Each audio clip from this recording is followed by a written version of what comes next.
Ready to dominate at the plate? Blast Baseball is trusted by more major league and college teams than any other hitting solution.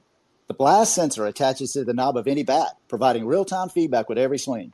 Go to blastmotion.com and enter code NOWD1 at checkout to save $25.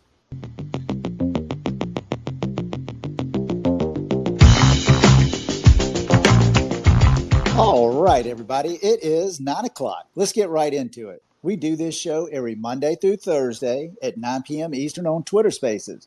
I'm Alan Gay, and this is Now D1 Speaks.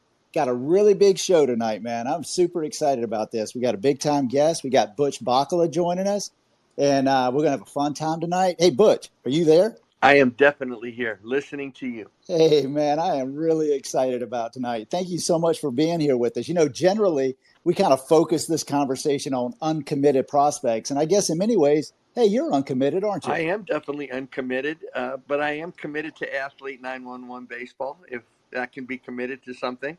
Hey, we're absolutely going to be talking about Athlete 911 baseball tonight. So why don't you kick it off? Maybe introduce yourself, even kind of go back in time just a little bit. Let us know where you went to high school, where you ended up going to college, who you played for, and maybe just how you even got into baseball at the beginning of your life. Okay, I was lucky enough to live in a great little town called Petaluma, California, you know, where it's known for its arm wrestling. But in the last 10 years, our National Little League, which I played in, won the Little League World Series in Williamsport. So Petaluma got on the map for baseball. It's been a baseball town. I played at Petaluma High School. I was lucky enough to go to a Division II school, San Francisco State University, and my coach was a guy named Orrin Freeman.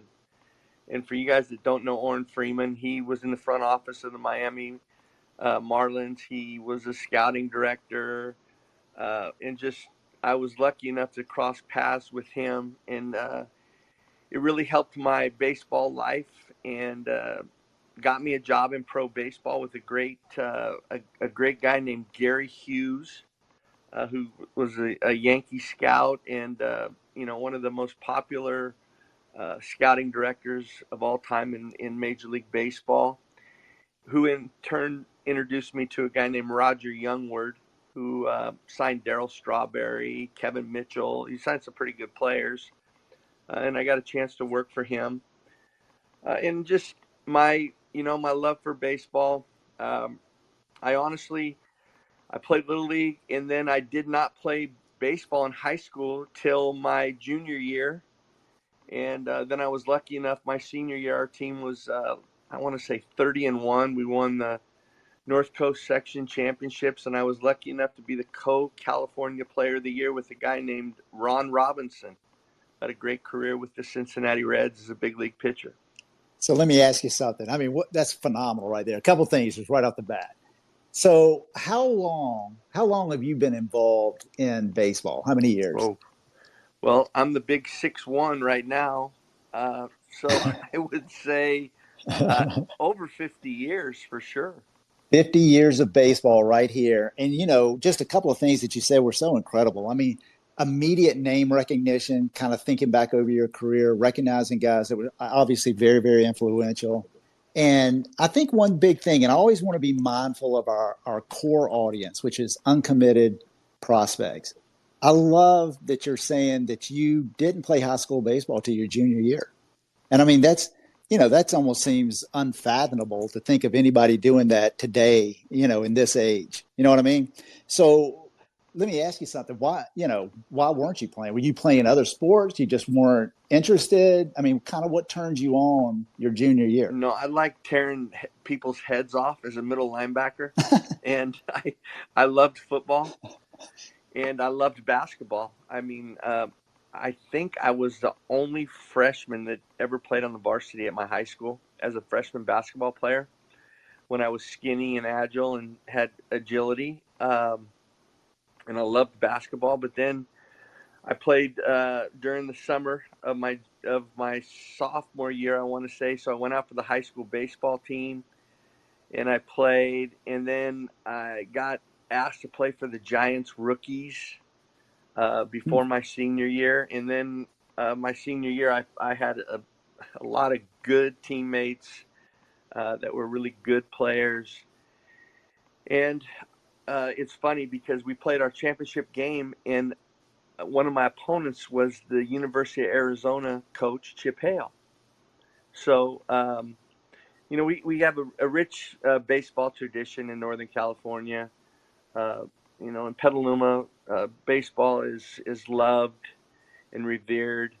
And I've been lucky enough to, get to see it, do it, and evaluate it. No question about it. And I can't wait to get into that. It's just fascinating. So let me ask you something.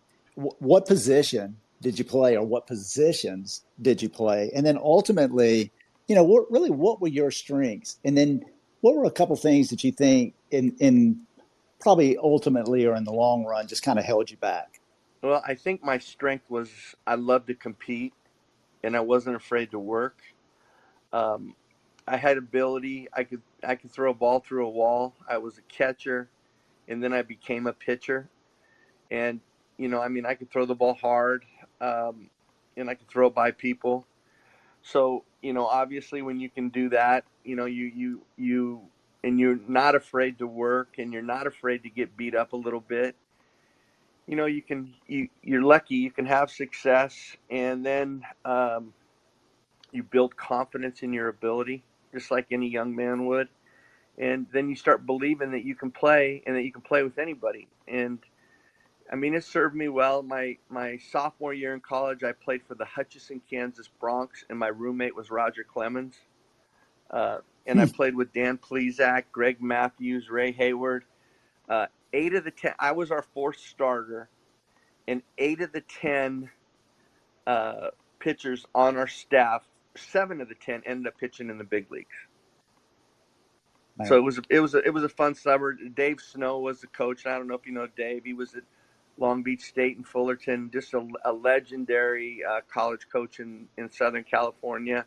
George Horton was the hitting coach, and a guy named Clint Thomas was the pitching coach from the University of Texas. I tell you, these are some phenomenal names. I got to tell you, and again, want to be mindful a little bit of our audience. Kind of walk through how you went. All right, so you were co athlete of the year, co baseball player of the year in the state of California, right? True. How did all right? So how did that lead, or just kind of give us a sense of your recruitment and what that looked like that ultimately led you to San Francisco State? Well, it's funny. Nobody knew of me, and in Petaluma, it's kind of Northern California, up north place. So not many players in that area up to that time had gotten attention. There's big leaguers coming out of there like crazy now, but when I was young, nobody got attention. So I wasn't really being recruited by anybody until Orrin Freeman contacted USC, because he was a graduate of USC, and he was trying to get me into USC. And then I ended up, falling in love with the guy because he was so loyal to me, came up to watch my games, and he was the head coach of San Francisco State. So I decided that for my development, it would be better for me to go to a D2 school and get to pitch as a freshman, which I did. I was one of our 3 starters. And to this day, I still talk to kids about that. You have to pick a place where is going to be comfortable for you, and that you're going to have a chance to play. And I've never sat on a bench, so I don't think I would be a guy that could be real good on a bench.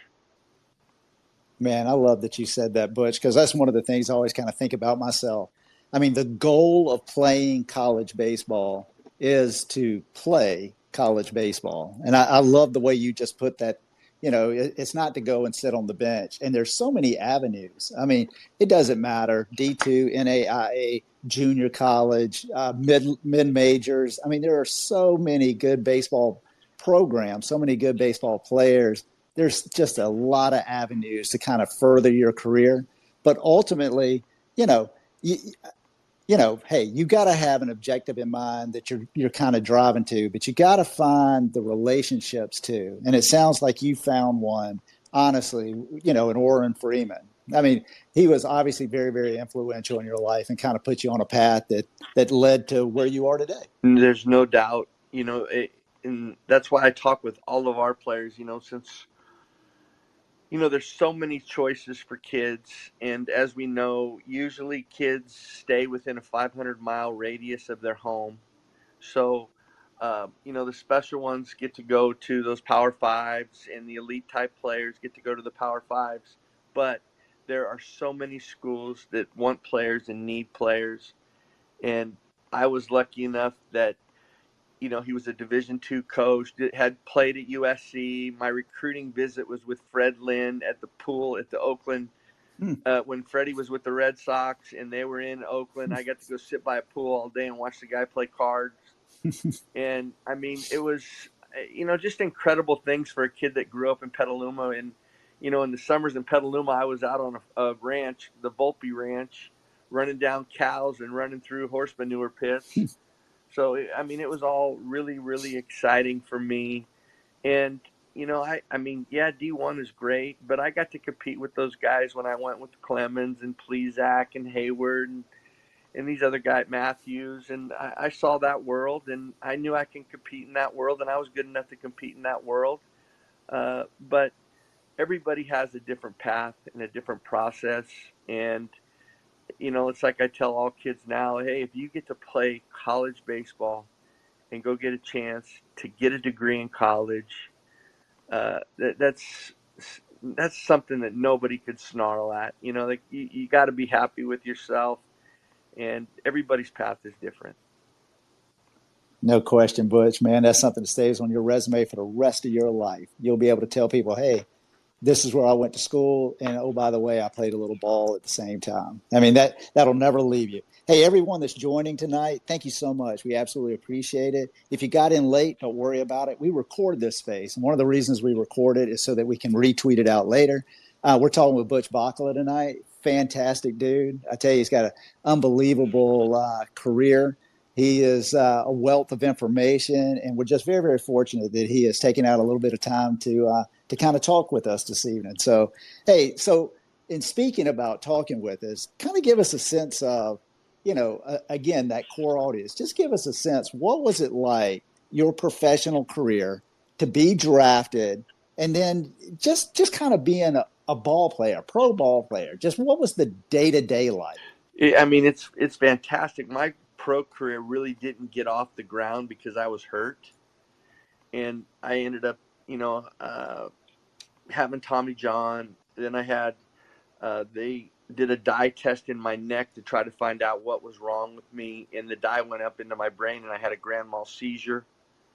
And I was in ICU for 3 days, and they weren't sure if I was going to live at first. But uh, just there's we talk about just getting to play a sport as you grow older and you continue to want to compete. And then I just found a new competition ground in coaching and evaluation after my playing career was over. So I think that's what everybody does. I mean, there comes a point for all of us when it's going to be done and over with. And then I was just lucky enough and had a passion for evaluating players, coaching players, and just having no fear in evaluation. Hey, let me ask you something. Did that ultimately kind of lead at the end of your career, which you just kind of walked through with did you describe it as a grandma seizure? A grand mal. Oh, It's okay. I called a, yeah, misunderstood no, you. if it was a grandma seizure, my grandma would never have done that to me. She loved me. Yeah. No, it's called a grand mal seizure.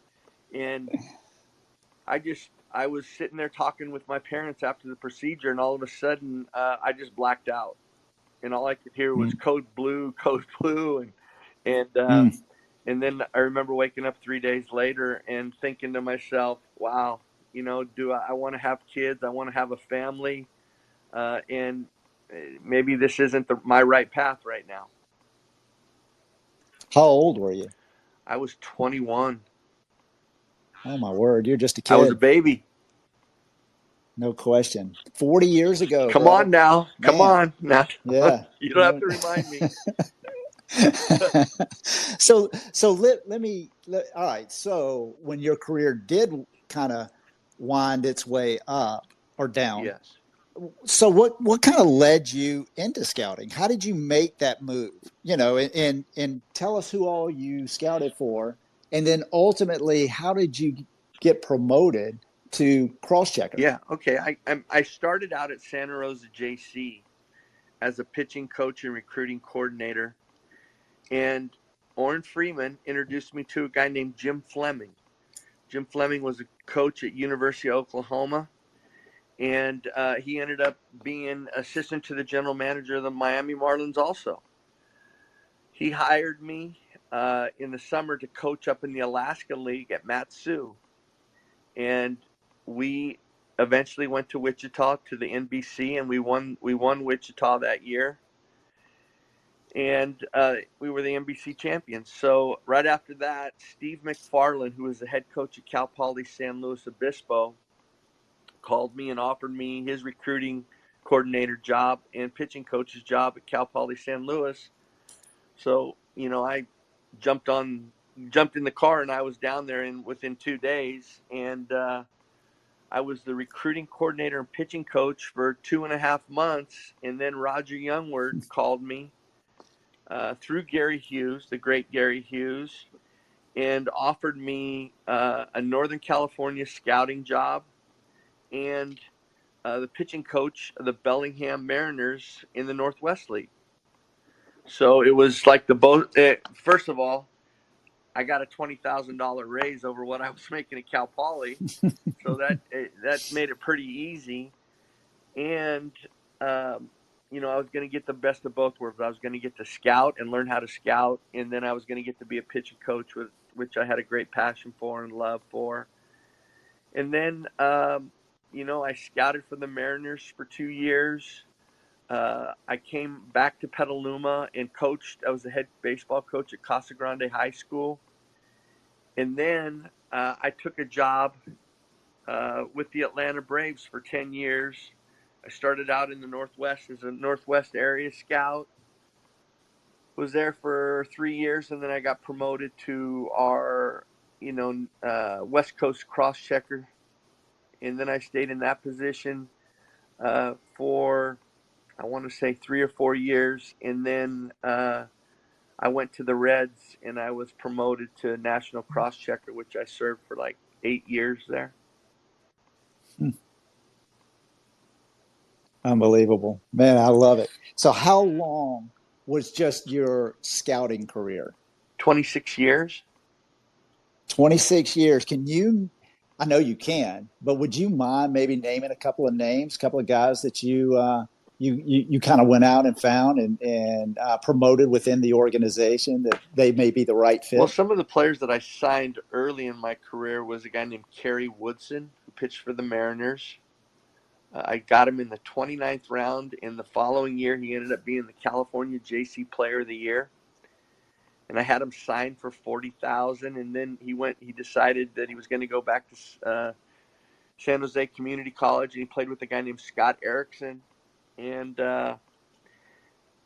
Kerry ended up having an unbelievable year, and we ended up having to give him $110,000. But he was the California JC Player of the Year, so it was a pretty good draft for the 29th round. And my cross checker, a guy named Ron Hopkins, who still scouts, and he's about 95 now. And he he helped me get him. And then I got a guy named Lee Hancock in the 4th round. I got a guy named Dane Sardina, a guy caught at Pepperdine and was a Hawaiian kid. Got him in the 2nd round. He caught for us with the Reds.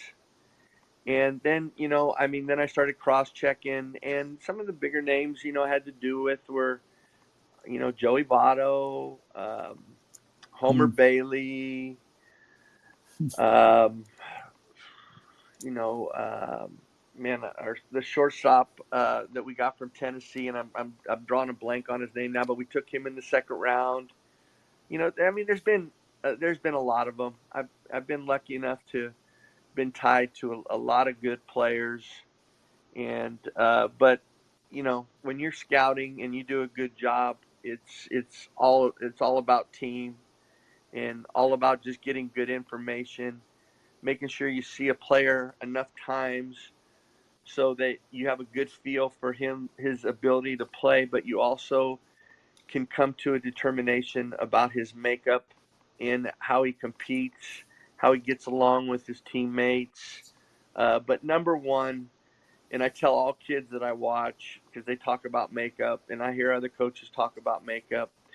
If I wouldn't be there to watch you if you didn't have ability. I don't go to watch players just because they have makeup.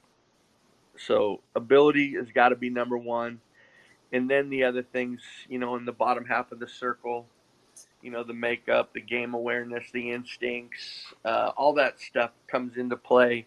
But the ability's got to be number one. I understand that 100%. Give us hey, tell us somebody that got away from you. Oh, One of the guys, one of the prospects that you just were probably enamored with, that you were really running down, and it just didn't work out. For whatever reason, he eluded you. well, with the draft, there's a lot of guys that you really like, and you don't get a chance at because they might be picked before you. So that the names of those guys would be. I remember my first draft. Um, I wanted Eddie Sprague really bad. He was a third baseman at Stanford, and I mean, it was my first year scouting. I wrote my highest report I ever wrote in my scouting career that year. I turned a guy in as a 70, and that was a guy named Mike Musina.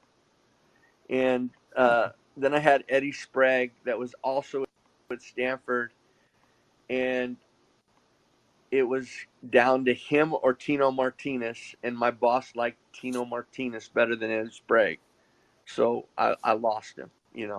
So I mean, there's stories about guys like that all the time, that the players you like, and there's players that you don't like, and I mean, I hate, I'd be a liar to tell you there wasn't guys that I didn't like that ended up being good players. I'm sure, no doubt about it, because ability always comes number one, no question about it. And then makeup number two. And you're not going to like everybody that has ability. Makes sense, 100%.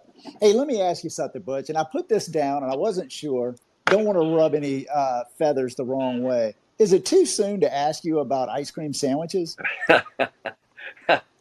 No, you can. I mean, that's part of my that's part of my life, and probably I mean, when you get to be at the level that I got to be at and see the things and be part of the meetings I got to be part of, meet the people that I got to meet and be around, it's an unbelievable job being a major league scout and scouting in a baseball organization. With my deal with Montero was just a huge mistake on my part, and a lot of it had to do with my ego and my confidence in myself. And what I did was stupid, and I got what I deserved. But yeah, I picked the wrong kind of ice cream for him. I guess he didn't like what I sent him, and it was a huge mistake. And really, it helped me mature as a person, and it's made me a better person. And I was totally wrong, and I got what I deserved. Being Hey, being again, fired. everybody, Yeah. everybody that's joining us tonight, hey, thank you again so much. We absolutely appreciate it. I mentioned earlier that we record this space, and one of the other reasons that we record it, we turn this into a podcast. The podcast is the Now D1 Speaks show, and it is on every platform that's out there. And we record a podcast 4 times a week. Our core audience are uncommitted high school prospects, and our core listeners are college coaches. And I think it's just so fascinating. It's a little plug for the show, but I think it's so fascinating what Butch just kind of alluded to. And well, didn't allude to, he just said it was a statement. Ability always comes first. I'm not going to come and watch you play unless you have the ability. And then you start looking at the makeup. And that's one of the things that I think is fantastic about this podcast, Now D1 Speaks. College coaches, hey, when high school kids walk into a college campus and they're fortunate enough to play college baseball, guess what? Every kid there or every young man, they're going to be good. They're going to be big. They're going to be fast. They're going to be strong. They're going to know how to play baseball. All those guys are going to be good. The one piece that I think that some coaches always have a little question about is what's their makeup? What are they ultimately going to be like off the field? Is this someone I'm going to have to worry about in the classroom, in dorm settings, nightlife? Or is this a young man that's got a high character, that's going to be able to take care of his business and is going to allow me to focus on developing baseball players and ultimately really winning ball games? Because that's why a college coach is paid. And I think that the forum that we have for uncommitted kids, it allows them to say, hey, this is who I am. This is what I'm accomplishing off the field. Hey, coach, you can trust me because here's the track record that I'm putting down. I know I have the ability. Let me tell you who I am as a young man. So I really appreciate you kind of walking through that ability first. I love that. And then it's makeup. And hey, again, that was my quick plug. We're with Butch Baccala tonight. Super fortunate to have him on. He's had a fascinating career, just a wealth of information. He's open and honest about everything that he's doing. I reached out to him and said, hey, would you kind of jump on this little show? And he said, absolutely, didn't even hesitate. And I think that's just so big, and it really speaks to his character as well. So thank you, Butch. Appreciate you being here. And everybody that's listening, thank you guys very, very much. So, Butch, let me ask you, all right, what is it? Your scouting days are behind you. What is it that you're doing now?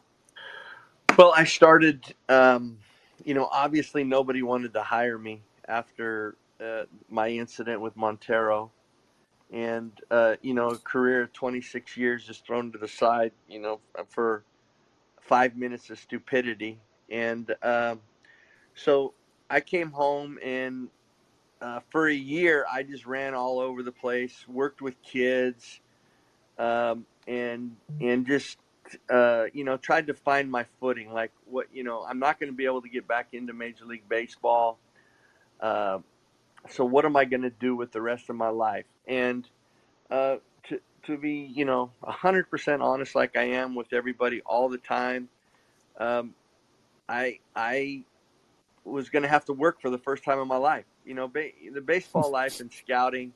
When guys say it's work, I sit there and I laugh. I mean, it's hustling, it's being organized, it's being able to evaluate and then not being afraid to put what you think on a piece of paper and sticking your nuts on the line for a player. So I had no problem doing that. I love to compete. So I started what I was going to do was I came up with Athlete 911.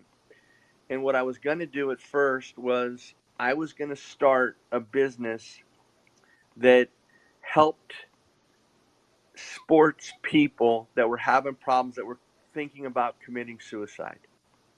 Hmm. And almost gotten it off the ground. And then my lawyers were just like, this is really not a great idea, because if something goes wrong, you could be sued. So I changed directions, and I started my own youth baseball program. And I started it with a group of guys that called themselves the Beefy Boys. They came. We had 13 guys, and we were at a field, uh, and the picture's in my office right behind me right now, and I'm looking at it, and all of them had different uniforms. And then this one day, I said, we're going to start calling ourselves the Beefy Boys. So it was Athlete 911 Beefy Boys. I got the Bammers, I got the Crushers, I got the Mashers, and we went right through COVID. We kept playing. We built the program up to 150 kids, and I hated it. I mean, I absolutely hated it, because the biggest thing that for me in Athlete 911 is the relationships with the kids and the families. And with 150 kids, it's impossible. So we broke it down to the next year to down to about 80 kids, and I feel really comfortable with 80 kids. I can help all of them. I can help them make good decisions. I can be honest with them, and they know I care, so they know what my honesty is from caring. And I just try to help them make the best decisions that they can make for themselves, whether it be in school, life, off field, social. Just educate them on what people are looking for, and just trying to help them make good choices in their lives. It's like I tell kids, um, you you can make one bad choice and it could cost you for the rest of your life. So count to 10 and think before you do something. Like, we just had a kid in this area. It was really, really sad. He was just the optimist player of the game. He went to Bella Vista. He's a shortstop. He was going to Sac City, and he was definitely probably going to be a Division I player eventually. And he lost his hand the other day on 4th of July playing with fireworks. Mm. Yeah, really sad. So, it can be taken away from you tomorrow. And I love the fact that I get to grow relationships with these kids. I get to I understand parents. Parents in my organization can talk to me all they want, text me, call me, be glad to talk about their player. But my one rule is they cannot talk about a kid that's not theirs. And if they do, I get them out of my organization right now. So this is a new organization. You were talking about right through COVID. You started Athlete 911 around like 2019ish, I 2020. I absolutely did. I had when I first got out of baseball, I had uh, Major League Baseball. I had a place called California Academy of Baseball, and my team the first year, I was lucky enough to have a guy named Brian Market coach my team, and I stayed on as a pitching coach, and that team had a guy named Griff McGarry who ended up pitching at Virginia, who's in AAA right now with the Phillies. And we had the first player picked in the draft in, I want to say, 21, Spencer Torkelson. So it was a really good team, and that's what made me decide, hey, I want to start my own thing here with Athlete 911, and I have teams now from 13 to 18, and I'm ready to slow down.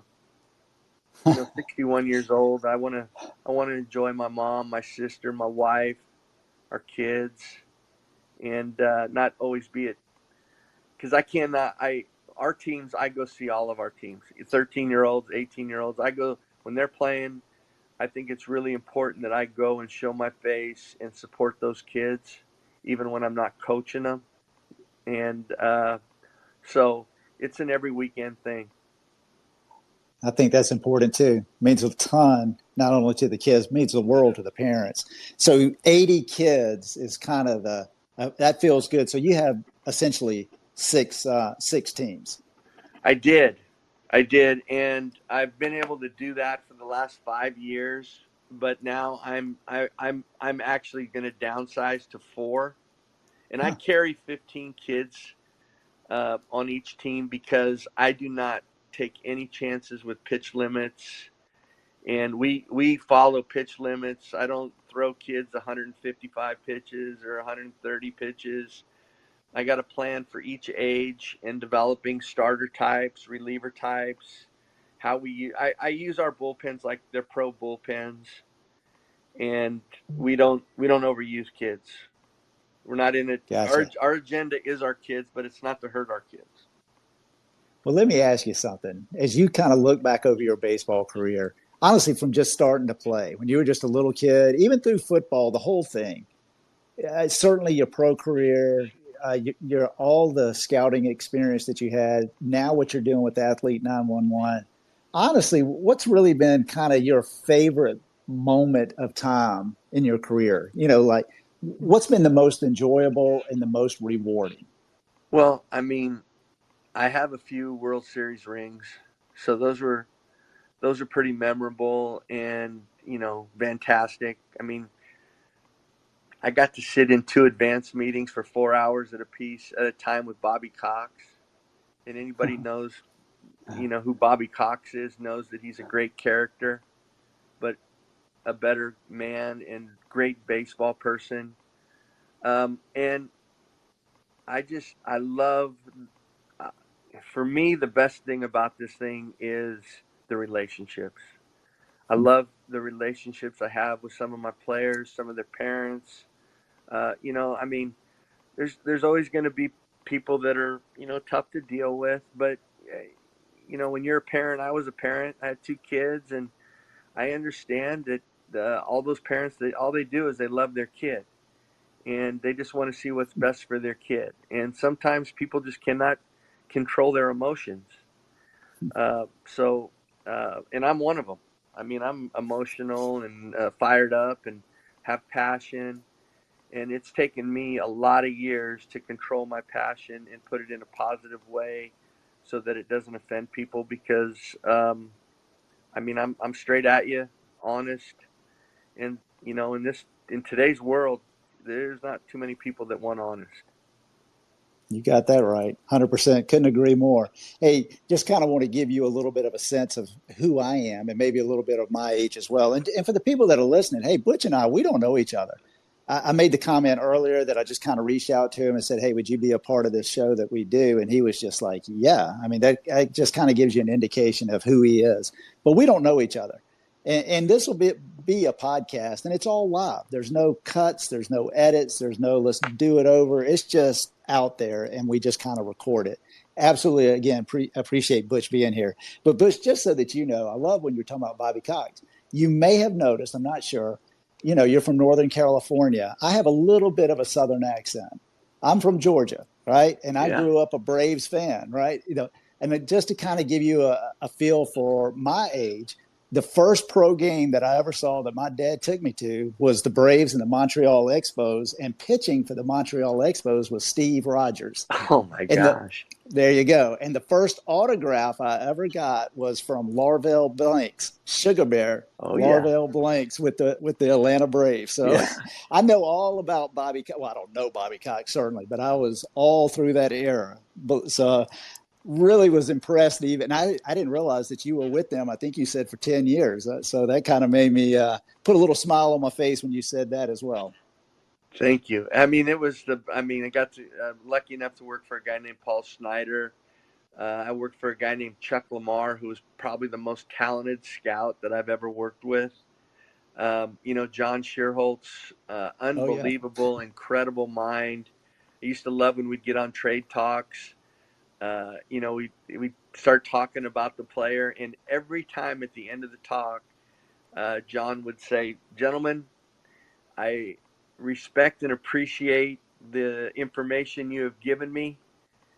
It will help me make the decision that I will make that will help our organization be the best."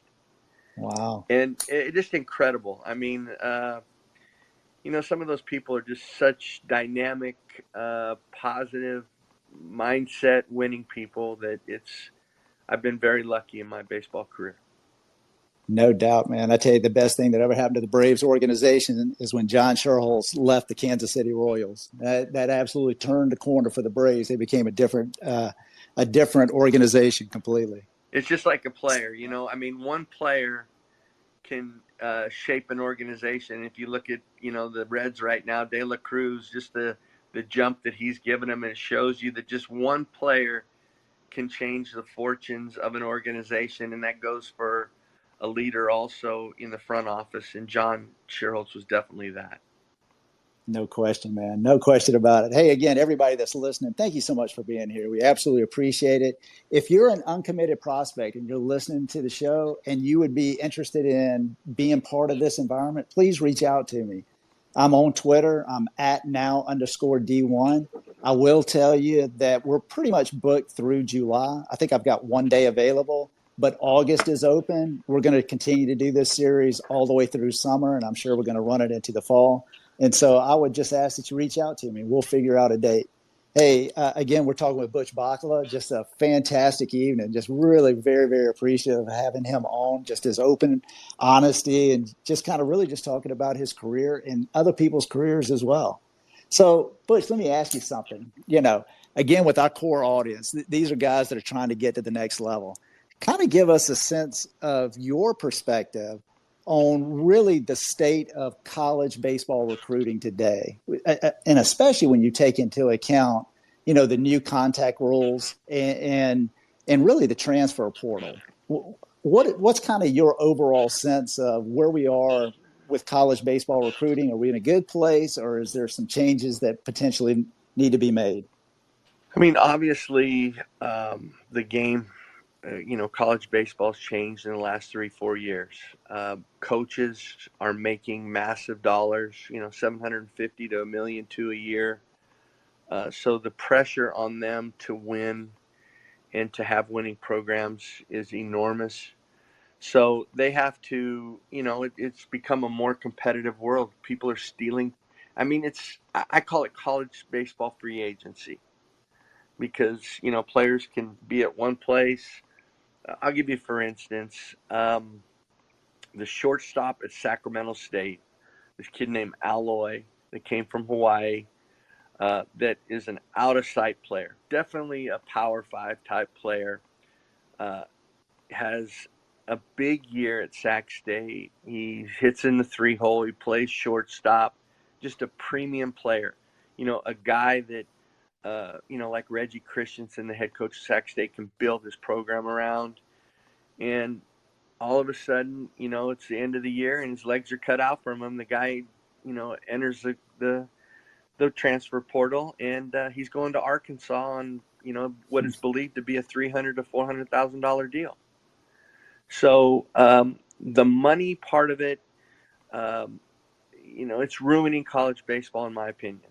So in my opinion, what's going to happen is that college baseball is going to have to go to a Power Five system where 75 schools play in a league.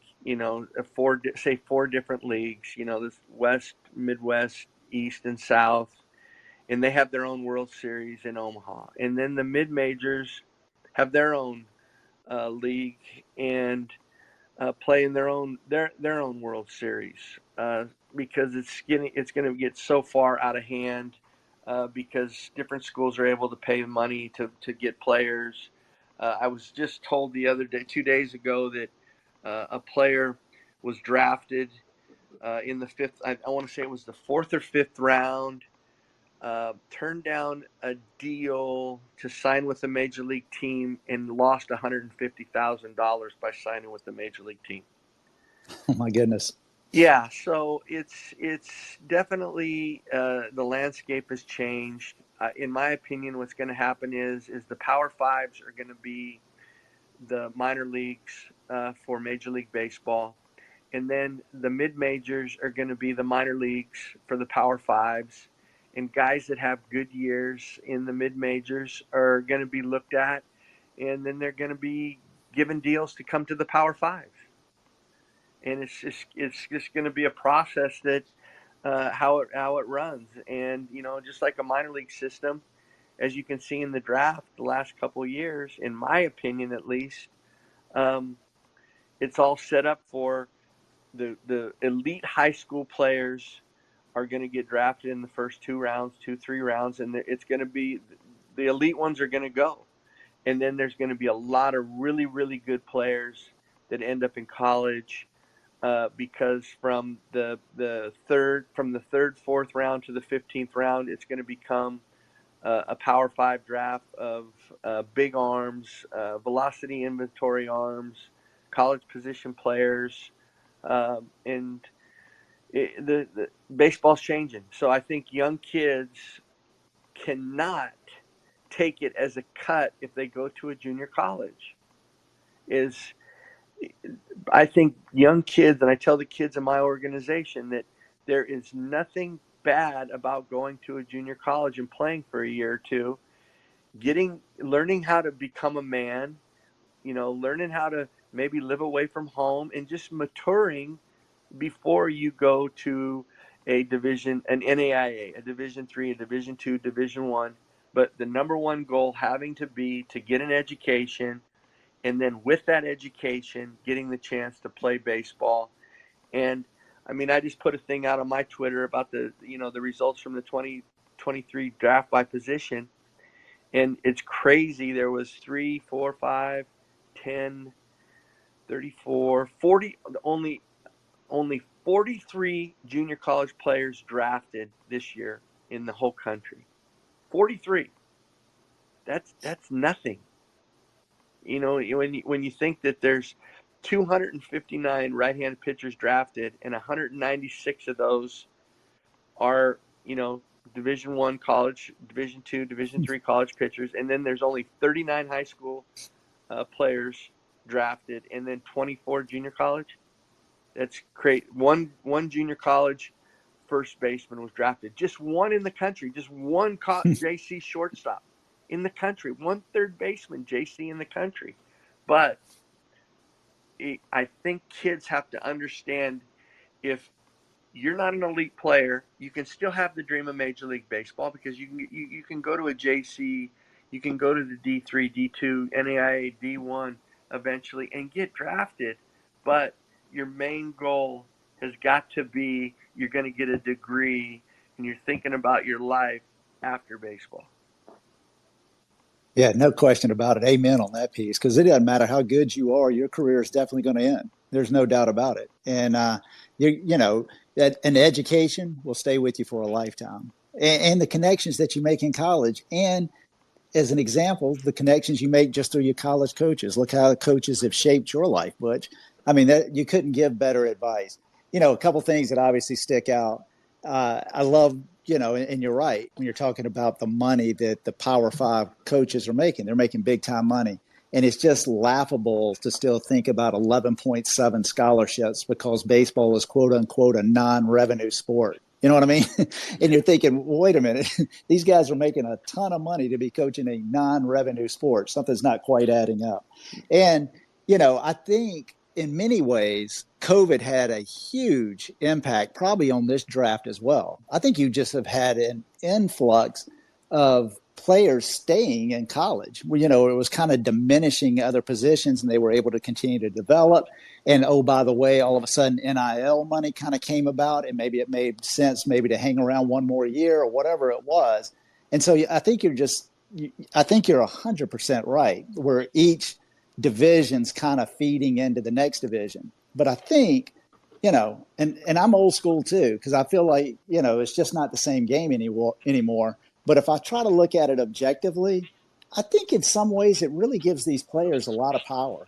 And if they could I'm talking about the high school kids, if they can kind of get that D1 or bust mentality out of their mind and instead just think about putting down a track record in college, go to a junior college, go to NAIA, go D2, go and put down a record for that first year. Because Power Five colleges, I don't think they're going to continue to look at high school. I think they're going to be more influenced looking at college kids that have a proven record and jumping on them in a transfer position rather than saying, hey, projecting what a high school kid could do.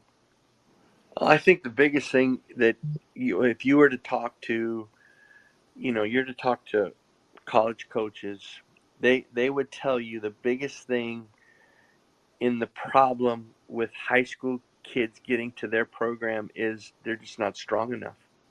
They're not physical enough to play every day and to impact that program as freshmen. So that's why you see so many big numbers of kids going to these D1s and then after a year leaving them. So I think there's got to be a way where, I mean, it would be hard. Like this, thinking of me as a kid, it would be if I was an offensive player, it would be really hard for me not to want to go play for Jay Johnson. Jay Johnson's got an unbelievable record as a hitting coach and offensive coach. And I mean, why wouldn't you want to play for Jay Johnson? He's at LSU. It's the same thing with a guy like Tim Corbin, who I would want my kid to go there because of the trust for him of building a man of my son. You know, I mean, there's different things in different coaches that we all see, but their world with the whole portal and the NIL money is just made it so competitive for all of them. Basically, free agency, and it's sad. I think more than not, a lot of these men that were probably good competitors that liked one another. I can't believe that it's become so competitive that people are going to be taking players from each other. Uh, it's not a real good environment right now. I would agree 100%. Hey, this is a whole different show, and I do want to be mindful of everyone's time. And and let's just, I tell you what, let's do this. Let's kind of wrap the show up for tonight. And I'm thinking about Athlete 911 again. And really, Butch, if you had a kid about to come into the 13-year-old team, and so the 12-year-olds, Yeah. and they're guys that they're good at baseball and they're excited about it and they're thinking, man, I really would like to have a lot of success for a long time. What kind of advice would you give, maybe not only to that kid but their parents as well? Well, I would tell you first of all, I'm my program is not a place that all elite players are at. I I have made it so that I get players that aren't real good, but I get players that are real good. Um, I mean, like 2 years ago, we had one guy go to Mississippi State, we had another go to Stanford, we had another go to UCLA. Uh, but then I have players that are just trying to make a JC team. So my advice to my 12 and 13s is number one, you're going to learn how to play on a bigger field. We're going to teach you all the things that you need to know before you go to high school so that when you get to high school, your coach says, wow, you already know that. And they're versed in every team thing, first and third, offense, defense, bunt coverages, long relays. They know everywhere where they're supposed to be. Um, to me, that's really important. I tell our players and their parents the first 2 years in our program is more about development and team development, learning how to be a good teammate. Game awareness is huge. Instincts are huge. You're not going to play at a Division I school if you don't have baseball game awareness or instincts. So we spend a lot of time in that, and I'm fully aware that winning is a part of development, but in my program, winning is not what's number one. It's not the number one agenda for us. Building players, teaching them how to do things correctly, how to stay between their feet, using their feet, leads, get offs, secondary leads, reading the trajectory of ball so they can get better get offs and read dirt ball reads better. All the things that go into becoming a good baseball player. That's good stuff right there, Butch. Hey, if a family wanted to be able to get in touch with you, what's the best way to do it? Or if it's someone that is just interested in kind of somewhat being connected to you and just being in your sphere, so to say, how do they find you? Well, I mean, I'm visible on Twitter, and they can follow us on Facebook at Athlete 911 Baseball. And my my text is always open. My phone number 530-368-1008. I have tons of kids that call me and ask me to help them, with making decisions.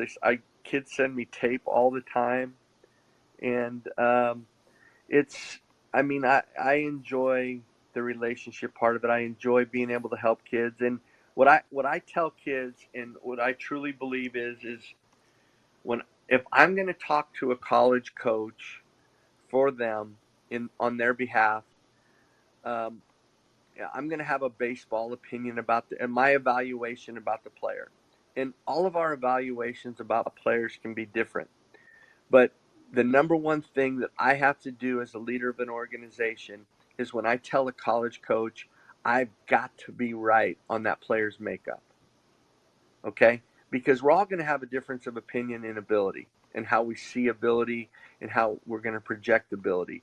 But when I tell a coach that this kid is a good makeup guy, he does this and that, and I'm honest about our kids with everybody. Um, I think that for college coaches, as youth coaches, we have to do that. We can't get so carried away in, this will make my program look better. I don't believe in that at all. I believe if we have a player that's good enough to be recruited by one of these guys, um, then we need to be honest all the way, and give them the straight shot about their makeups, because obviously, like you said earlier, the ability's there or they wouldn't be there talking about them. No doubt. I can't think of a better place than to kind of end it right there. I think those were tremendous words of wisdom. Hey, Butch, I have really honestly enjoyed this evening. I am so appreciative that you took some time out to kind of jump on and talk with us this evening. Thank you, Alan. I appreciate getting to talk and spreading my word in what I believe. And that's the whole thing is, you're saying you are getting beaten up on Twitter right now, and believe me, I get beaten up on Twitter a lot because it's my opinion, and that's what I try to tell people. When I talk on Twitter or when I talk to my families on my Facebook page, it's all out of experiences that I've had, and I try to share those so I can help somebody. And if it helps one person, then I feel really good about it. And I have to be honest about myself in order for people to trust me and to connect with me. So that's the way I live my life. Sometimes my wife doesn't like me so honest, but it's just it's who I am, and it's just the best way, I think, to get respect to people. I think you're 100% right. Absolutely enjoyed this evening. I will tell everyone that tomorrow at night, we're going to go back to kind of quote unquote our regular program. We've got a 25 uncommitted. He's from North Carolina. It's Caden Parks. And Caden plays just outside of Charlotte. He plays for Coach Jackson. And I got to tell you, Coach Jackson is a phenomenal coach, does a great job helping guys get recruited or doing the recruiting piece and really kind of moving them along to the next level. Caden's a big time athlete. I think we're going to have a lot of fun. That'll be tomorrow night at 9 o'clock. Hey, Butch, again, thank you. I hope we're able to stay in touch. I would love to be able to reach out to you maybe in a year and just kind of see where we are after the draft next year, maybe, and you come back on and let's just kind of catch up again. I would love that. I'm not going anywhere, so you know my number.